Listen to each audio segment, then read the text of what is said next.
Antes de mergulhar nessa história incrível, lembre-se de se inscrever no canal e ativar as notificações. Aqui cada história tem algo a dizer, e você não vai querer perder nenhuma. O amanhecer mal havia despontado sobre o aeroporto executivo de Silver Coast, um enclave discreto situado longe dos terminais comerciais de Los Angeles. Ali não havia turistas apressados nem famílias barulhentas. Apenas jatos particulares se alinhavam como promessas silenciosas, e homens uniformizados estavam convencidos de que sabiam quem pertencia a este mundo, e quem não pertencia. A pista número 7 brilhava sob a luz alaranjada da manhã. No centro, um Gulfstream G700 branco perolado, com linhas elegantes e motores ainda quentes, aguardava sua partida. Uma aeronave avaliada em mais de 75 milhões de dólares, reservada para uma elite tão seleta que nem mesmo alguns funcionários sabiam quem era o proprietário. Em frente a esse aparelho estava uma mulher negra. Ela não elevou a voz. Ela não estava gesticulando. Ela não estava tentando convencer ninguém. Ela estava esperando. Seu terno creme era absolutamente discreto, feito sob medida, sem nenhum logotipo visível, o tipo de peça que não tenta impressionar, mas que mesmo assim, consegue fazê-lo. Seus sapatos italianos repousavam firmemente sobre o concreto frio do asfalto. Em seu pulso brilhava um relógio discreto e raro, invisível ao olho destreinado. Em seu dedo, um anel antigo, gravado com um símbolo quase apagado, um emblema que apenas certos círculos reconheciam. Seu nome era Doutora Naomi Richardson. Aos 42 anos, ela estava acostumada às salas de reuniões, cúpulas internacionais e decisões que influenciam milhares de vidas. Mas naquela manhã, ela se deparava com algo mais corriqueiro, porém mais violento. Dúvida automática. Senhora, a senhora não pode ficar aqui. A voz veio de trás dela. Firme. Aparência profissional. Carregado de um toque de desconfiança. Naomi se virou lentamente. O nome do funcionário da rampa era Mark Ellison. 35 anos de idade. 12 anos de experiência. Distintivo fixado diretamente no peito, luvas laranja fluorescentes, radiocomunicador preso ao cinto. Um homem convencido de que estava do lado certo das regras e da história. Esta área é estritamente reservada aos proprietários e funcionários autorizados. Acrescentou ele. Vou precisar pedir que você se afaste imediatamente.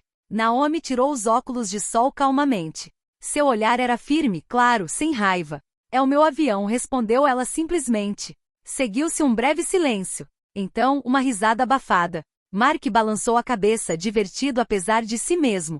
Senhora, este Gulfstream pertence a uma empresa de fachada sediada em Delaware. Estou familiarizado com o caso. Os donos nunca chegam sozinhos. E certamente não, desse jeito.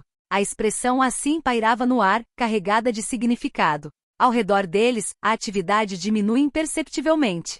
Um piloto parou perto da escada rolante. O mecânico lançou um olhar rápido e depois desviou o olhar. Ninguém quis se envolver. Naomi respirou fundo. Ligue para seu supervisor, disse ela em voz baixa, mas firme. Mark cruzou os braços. É inútil. Você está bloqueando uma área segura. Se você se recusar a cumprir esta ordem, serei obrigado a chamar a segurança. Naomi olhou para o tablet e tocou levemente a tela com a ponta dos dedos. Um gesto simples. Silencioso. Muito bem, disse ela finalmente. Vamos esperar. Mark suspirou, convencido de que estava lidando com uma mulher arrogante que superestimava sua posição. Ele ainda não sabia que em menos de 10 minutos, uma chamada estava prestes a chegar, um nome estava prestes a ser mencionado. E que todas as certezas sobre as quais ele havia construído sua carreira estavam prestes a desmoronar. Na pista 7, o jato estava pronto para decolar, mas não foi ele quem voou para longe primeiro. Essa era a verdade. O radiocomunicador de Mark Ellison estalou brevemente. Controle da zona asfáltica 7. Situação sob controle. Ele estava falando alto. Não para Naomi. Para si mesmo. Em sua mente tudo era simples. Ele aplicava as regras. Mas Mark sempre aplicava as regras com uma seletividade inconsciente. Ele nunca havia pedido 3 vezes os documentos de um homem branco de terno ao sair de um Bentley. Nunca. Naomi, por sua vez, permaneceu ereta, silenciosa e imóvel em frente à proa do jato. Mark dá um passo à frente. Senhora, a senhora está criando um incidente desnecessário. Vou ter que... O que você vai ter que fazer? Ela interrompeu calmamente. Ele hesitou por uma fração de segundo. Aquele olhar. Aquele tom de voz. Não era medo. Também não era arrogância. Era uma certeza. Ligue para a segurança. Ele finalmente respondeu. E registre sua recusa em cumprir a lei. Naomi assentiu lentamente. Faça isso. Essa resposta desarmou Mark mais do que ele queria admitir. A poucos metros de distância, Ethan Brooks, o piloto principal do Gulfstream, observava a cena. Ele conhecia aquele avião. Ele conhecia seu dono. Ou melhor, seu dono. Ethan franziu a testa. Ele consultou discretamente a placa gravada perto do portão de embarque. Richardson Holdings, N77RA. Seu coração disparou. Isso não é possível, ele murmurou. Mas ele permaneceu em seu lugar, porque na Costa de Prata uma regra não escrita era ensinada desde muito cedo. Nunca contradiga a segurança na pista de decolagem. Mark ativa seu talkie. Basicamente tem uma mulher que se recusa a sair da área restrita. Ela alega ser a dona do dispositivo. Do outro lado da linha veio um olhar de desprezo. Mais um? Naomi ouviu. Ela não reage. Em vez disso, ela percorreu calmamente um documento em seu tablet. Certificado de registro. Plano de voo internacional. Autorização prioritária da FAA. Mas ela não demonstrou isso. Porque Naomi Richardson aprendeu uma coisa muito cedo. Quando a dignidade lhe é negada sem provas, nenhuma quantidade de provas é suficiente. Mark aproximou-se ainda mais. Senhora, última chance. Saia daqui agora. Naomi finalmente olhou para o jato. Em seguida para Mark. Você sabe qual é a coisa mais perigosa no seu trabalho? Ela perguntou. Como é? Acreditar que o uniforme lhe dá o direito de decidir quem tem valor. Um silêncio gélido se instalou. Mark sentiu a tensão aumentar. Não porque ele estivesse errado, pelo menos, não ainda aos seus olhos. Mas porque algo lhe escapava. Naquele exato momento, um telefone vibrou em seu bolso. Ele ignorou a ligação. Esse foi o primeiro erro dele. Porque do outro lado da linha estava Charles Whitman, diretor de operações da Silver Coast Aviation. E ele pediu apenas uma coisa. O porquê a proprietária do N77, RA está presa na frente de seu avião. O telefone vibrou novamente no bolso de Mark Ellison. Dessa vez mais alto. Mais insistente. Ele franziu a testa irritado. E com licença ele respondeu rispidamente a Naomi, como se ela ainda fosse um incômodo. Ele finalmente atendeu o telefone. Ellison. O rosto de Mark congelou em menos de um segundo. Sim, Sr. Whitman. Na pista 7, sim. Naomi não conseguia ouvir a voz do outro lado da linha. Mas ela percebeu que algo mudou. Os ombros de Mark enrijeceram. Ele cerra os dentes. Ela afirma ser a dona, sim. Não, ainda não chamei a segurança. Silêncio. Longo. Então, como é? A poucos metros de distância, Ethan Brooks entendeu imediatamente. Ele se sentou. Ele sabia o que aquele tom significava. Senhor, com todo respeito, ela está sozinha, sem acompanhante e... Mark parou abruptamente. Sim, eu entendo. Seu olhar deslizou lentamente em direção a Naomi. O nome? Ele perguntou em voz baixa. A resposta o atingiu como um golpe certeiro. Doutora Naomi Richardson. Fundadora e CEO do Richardson Aerospace Group. O mundo de Mark vacilou. Ele gaguejou. O Richardson. Essa mesma, respondeu a voz gélida. O proprietário majoritário de 3 aeronaves estacionadas em nossas instalações. E um dos nossos clientes mais importantes. Mark engoliu em seco. Sr. Whitman, eu simplesmente pensei que estava seguindo o protocolo. O protocolo não permite humilhar um cliente. Culpa Whitman. Absolutamente não. Esse cliente. A chamada foi encerrada. Mark permaneceu imóvel com o telefone no ouvido por tempo demais. Naomi dá um passo à frente. Está tudo bem, Sr. Ellison. Ele finalmente abaixou o telefone. E Sra. Richardson? Houve um mal-entendido.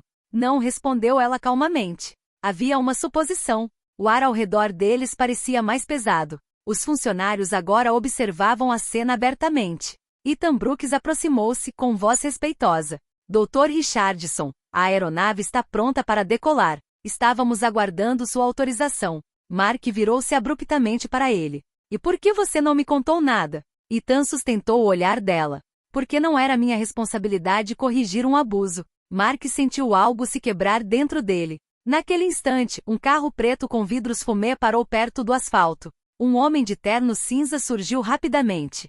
O próprio Charles Whitman. Ele caminhou diretamente em direção a Naomi. Dr. Richardson, por favor, aceite minhas mais sinceras desculpas. Ele então se virou para Mark.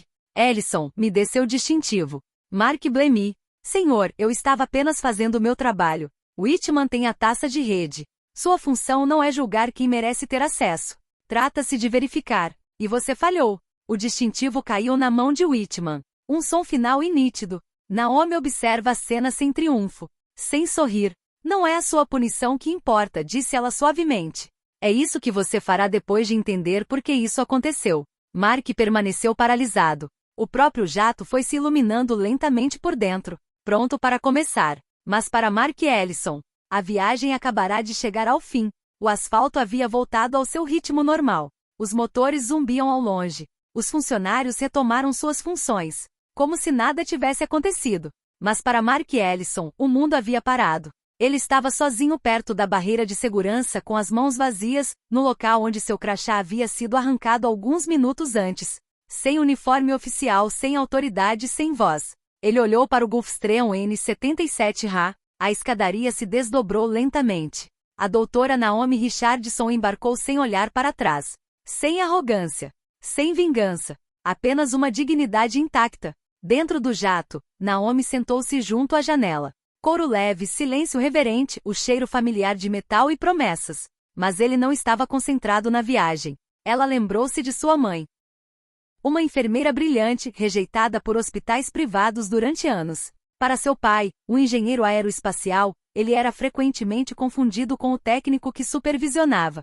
Essa não foi a primeira vez. E foi exatamente por isso que ela não mostrou seus documentos. Porque o problema nunca foi a falta de provas. Essa foi a falta de respeito inicial. Na cabine de comando, Ethan Brooks ajustou os controles. A autorização de decolagem confirmada anunciou a torre. Quando o avião decolou, Naomi fechou os olhos.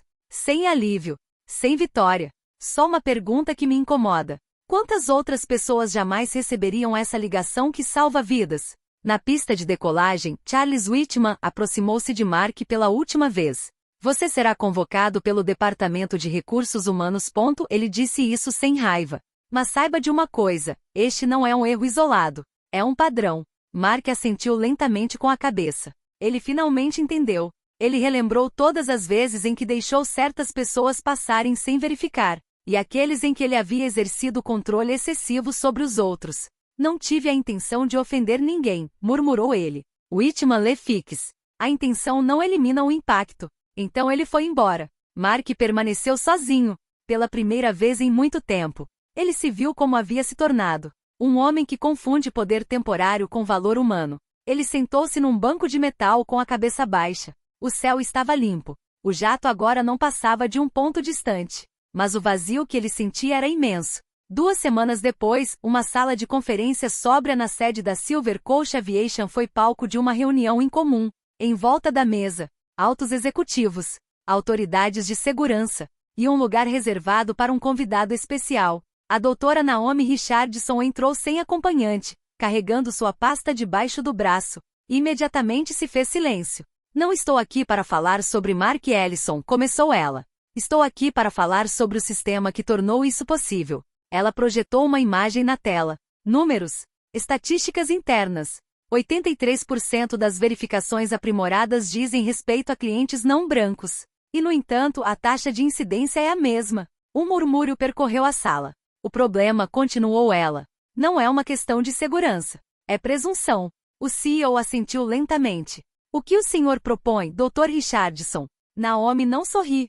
Uma revisão completa dos seus protocolos. E treinamento obrigatório sobre vieses inconscientes. Caso contrário, retirarei minha frota. Ninguém contestou. 3 meses depois, a Silver Coast anunciou publicamente um novo programa de conformidade e equidade. O caso de Mark Ellison nunca foi divulgado. Mas as consequências disso sim. Mark, por sua vez, havia encontrado um emprego menos prestigioso. Paguei menos.